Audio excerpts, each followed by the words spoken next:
আসসালামু আলাইকুম ও রহমতুল্লাহ। আজকে আমরা এমন একটি হাদিস শুনতে যাচ্ছি যা শুনলে চোখের পানি আটকাতে পারবেন না।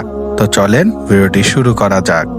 মিরাজের রাতে আমাদের প্রিয় নবী সাল্লাল্লাহু আলাইহি ওয়াসাল্লাম যখন হযরত জিবরাইল আলাইহিস সালামের সাথে হাঁটছিলেন তখন হৃদয় জুড়ানো সুঘ্রাণ পাচ্ছিলেন। কি মন মাতানো সেই ঘ্রাণ! রাসূল সাল্লাল্লাহু আলাইহি ওয়াসাল্লাম অবাক হলেন এবং জিবরাইল আলাইহিস সালামকে জিজ্ঞাসা করলেন, হে জিবরাইল, আমি নাকি কিসের সুঘ্রাণ অনুভব করছি? তখন জিবরাইল আলাইহিস সালাম বললেন, ইয়া রাসূলুল্লাহ, এই সুঘ্রাণ ফিরআউনের দাসীর কবর থেকে আসছে। মহানবী সাল্লাল্লাহু আলাইহি সাল্লাম তখন জিবরাইল আলাইহিস সালামকে জিজ্ঞাসা করলেন, ফিরআউনের দাসীর কবর থেকে এমন সুঘ্রাণ আসার কারণ কি হে জিবরাইল? তখন জিবরাইল আলাইহিস সালাম বললেন, একদিন ফিরআউনের দাসী ফিরআউন কন্যা চুল আশ্রয় দিচ্ছিলেন। হঠাৎ তার হাত থেকে চিরুনি পড়ে গেল। চিরুনিটি তোলার সময় দাসী আনমনে বলে উঠলেন, বিসমিল্লাহ বা আল্লাহর নাম। তখন ফিরআউন কন্যা জিজ্ঞাসা করলেন, এই কথা দ্বারা তুমি আমার পিতাকে বুঝিয়েছ নিশ্চয়? দাসী উত্তর দিলেন, না, আমি বলেছি আল্লাহ, যিনি আমার প্রভু, তোমার বাবার প্রভু, জান্নাতের প্রভু, সারা জাহানের প্রভু। ফিরআউন কন্যা বলল, তুমি যা বলেছ তা কি আমি আমার পিতাকে জানাবো? নির্ভয়ে দাসী উত্তর দিলেন, হ্যাঁ জানাও। কথাটি যখন জালিমদের মধ্যে নিকৃষ্ট জালিম ফিরআউনের কানে গেল তখন সে দাসীকে দরবারে তলব করল। দাসী তার দরবারে গেলেন। তখন ফিরআউন তার উপদেষ্টাদের সাথে দরবারে বসেছিলেন। তাচ্ছিলের সুরে সে দাসীকে জিজ্ঞাসা করলেন, হে আমার দাসী, তোমার প্রভুকে? সাথে সাথে দাসী নির্লিপ্ত উত্তর, আল্লাহ, তিনি আমার প্রভু এবং তোমারও প্রভু। দাসীর এমন উত্তর শুনে ফিরআউন ক্রোধ মাখানো অট্টহাসিতে ফেটে পড়ল এবং বলল, যাও, বাড়ি যাও। পরদিন ফিরআউন সে দাসী ও তার সন্তানদের দরবারে হাজির করার জন্য রক্ষীদের পাঠালো। তখন দাসীকে দরবারে হাজির করা হলো। তখন তিনি দেখলেন ফিরআউন একটি বড় কড়াইয়ের পাশে পায়চারি করছে।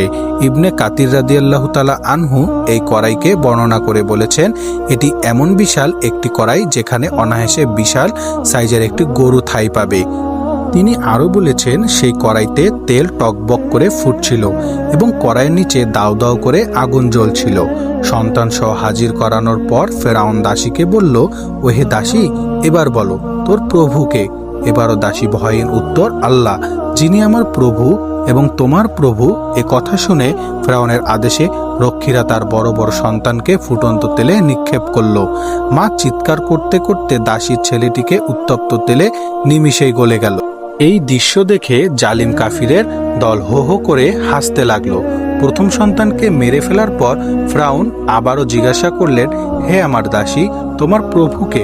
দাসী আবারও বললেন, আল্লাহ। এই কথা বলার সাথে সাথে রক্ষীরা তার অন্য সন্তানকেও ফুটন্ত তেলে নিক্ষেপ করলো। সাথে সাথে সেও সিদ্ধ হয়ে তেলের সাথে মিশিয়ে গেল। তারপর ফিরআউন আবারও জানতে চাইল, তোমার প্রভুকে? চোখের সামনে সদ্য দুই সন্তান হারানো দাসী একটুও বিচলিত না হয়ে এবার উত্তর দিলেন, আল্লাহ, যিনি আমারও প্রভু, তোরও প্রভু। এবার রক্ষীরা দাসীর দুধের শিশুটিকে তেলে নিক্ষেপ করার জন্য ঝুলিয়ে রাখলো। ঠিক তখনই দেখা গেল আল্লাহর কুদরত। ছোট্ট শিশুটি বলে উঠল, চিন্তা করো না মা, আমরা জান্নাতে আছি। দাসী এবার আরো জোর গলায় চিৎকার করে উঠলেন, আল্লাহ, তিনি আমারও প্রভু, তোরও প্রভু। এরপর সেই দাসীকে ফুটন্ত তেলে নিক্ষেপ করা হলো।